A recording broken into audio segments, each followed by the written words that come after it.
ഒരു വെറൈറ്റി തോരനുമായിട്ടാണ് വന്നിരിക്കുന്നത്. ചെറുപയർ തോരൻ. അത് വെള്ളത്തിലിട്ട് വെച്ചാണ്, 6-7 മണിക്കൂർ വെള്ളത്തിലിട്ട് വെച്ചതാണ്. നമുക്കിനി ഉണ്ടാക്കാൻ തുടങ്ങാം. ചട്ടി വെച്ച് നമുക്കിനി ഇതിലേക്ക് വെളിച്ചെണ്ണ ഒഴിച്ച് കൊടുക്കാം. വെളിച്ചെണ്ണയിൽ തന്നെ ഉണ്ടാക്കിയെടുക്കാൻ ശ്രദ്ധിക്കുക. അപ്പോഴാണ് നാടൻ കറികൾക്കൊക്കെ ടേസ്റ്റ്.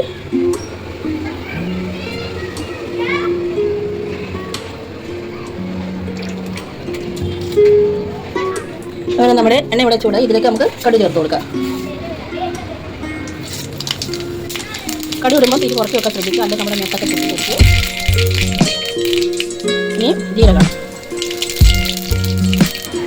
ഇതിലേക്ക് വെളുത്തുള്ളി ചേർത്ത് കൊടുക്കാം. നല്ലോണം ഒന്ന് മിക്സ് ചെയ്യാം. ചെറുതായിട്ടൊന്ന് തുറക്കുമ്പോൾ നമുക്ക് ബാക്കി ചേരുവകൾ ചേർത്ത് കൊടുക്കാം. ചെറിയ ഉള്ളി, പച്ചമുളക്, കറിവേപ്പില. ഇതും നല്ലോണം ഒന്ന് മിക്സ് ചെയ്തെടുക്കാം.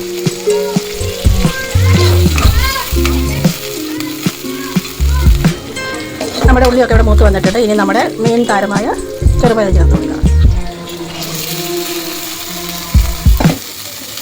അതൊന്ന് നല്ലോണം മിക്സ് ചെയ്തെടുക്കാം. അതിൽ ഒന്ന് വഴറ്റിയെടുക്കാം.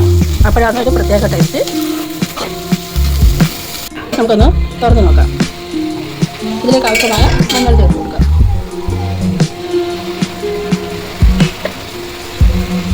ഇനി നല്ലോണം മിക്സ് ചെയ്യാം.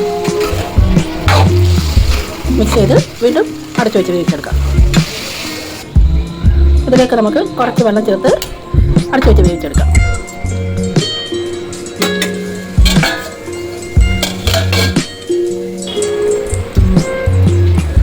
തേങ്ങയും മാഗി മസാലയും ചേർത്ത് കൊടുത്തിട്ടുണ്ട്.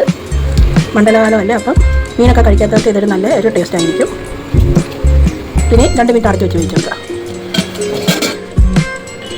നമുക്കൊന്ന് തുറന്ന് നോക്കാം.